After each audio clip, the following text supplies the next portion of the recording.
રૂપિયામાં ભાવી ભાગ મળે, પણ આ એક જ વસ્તુ મારી મેલડી એવી છે કે જેના બાપે ભજી હોય ને એનો દીકરો ભજે તો મારી મેલડી મળે, બાકી રૂપિયા દીધે મારી મેલડી મળે નહીં હો. અને તેથી મારી મેલડી કે બાપ કે હારાની ગાડીએ તો હવ બેહી જાય, એ કાળા માથાના માનવીનું લુગડું હગું ન હોય ને એ તેની મને દાનિયાની મેલડીને ટપોરો મારી દે અને એક બીજો તારો માવતર ને તારો મા બાપ નો બની જાવ ને એ તેની તારી મેલડી નો જોય બાબો.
ટપોરે પેથીઓ હુતેલક મળી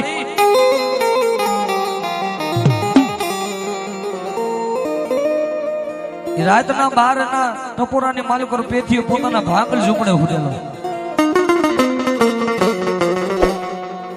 એ પેથિયા કોણ છે? પેથિયા તારી ગાડી ધાવડી છો માંગી નો કરી દે તેની પેથડાની આટારી નો કહેવાવો. અરે માં હવે તો બહુ ગઈ ને થોડી રોય, મારી 60 વર્ષની ઉંમર થઈ ગઈ અને માથે ધોરા વાળ આવ્યા, તું હવે સપનામાં આવી?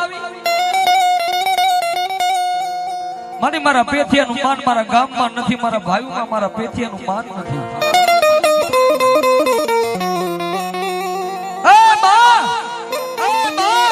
મારા હગાએ મેલી દીધો, મારા વાલાએ મારી ગાડી ધાવડી મેલી દીધો અને તેથી મારા પેથિયાને મારી ગાડી ધાવડી બોલી. પેથિયા મને મુઠ્ઠી ઘણો કે મને ગાડી ધાવડીને જમાડ મળી. આજે સવારના દીનું લાવું તો 60 નું મારી પાસે ન હોય. આવી મારી ગરીબાઈ આટો લઈ ગઈ છે અને તું એમ કહેશ કે મને ધાવડીને જમાડ. મારી તારે હાટું ક્યાં માંગવા જાવ? મારા ભાઈ મને દે એમ નથી અને તને શું જમાડું? આ તેની સાંભળવા જેવી વાત છે હો ભાઈ. અત્યારે આપણે ભૂવો ધૂણમાં બહેન ધૂણીને ઉભો થાય એટલે કોઈ પણ વ્યવહાર કરી સાલ આપી અને નારિયેલ આપી. તેથી મારી ગાડી ધાવડીને ખબર હતી આગલેથી પેથીઓ ધૂણવા ગયો ને ત્યાં એને પહેરવાની પસેડી પેથીને ધોરા કલરની પસેડી આવેલી આવી મારી ગાડી ધાવડીને ખબર હો. એટલે ધાવડીને ખબર કે આ પસેડી પેથીને વાલી છે. જો પેથીઓ મારો ગાડી ધાવડીનો થઈ જાય ને અને પેથીઓ જમાડે ને તો આવડી આ પસેડી અડાણે મૂકીને મને ગાડી ધાવડીને જમાડે, બાકી પેથીએ પાસે કાંઈ છે નહીં. તેથી પેથિયાને એટલું કીધું, પેથિયા મને ગાંડી ધાવડીને જમાડે, મને ભૂખ લાગી છે. પેથિયો કે મારી પાસે કાંઈ છે નહીં, તને શું જમાડું? તેથી પેથિયો બોલો, મારી જો તું જમવા આવતી હોય ને તો મારું આ અંગનું જેને લુગડું મારું અંગ રહ્યું નહીં હડાને મૂકી દઉં, મારું ભિખારી નું તું મારી ગાંડી ધાવડી ખાતું. એ પેથિયા, એ સુખી જગત તો આખો મલક મને ધાવડીને જમાડે, પણ સુખી કરતા મને દુખીઓ માણા મને ગાંડી ધાવડીને ટકોરો કરે. પેથિયા, જો કદાચ એક આટાનો હિસાબ ન લઈ લઉં તો તું પેથડાની ગાંડી ધાવડી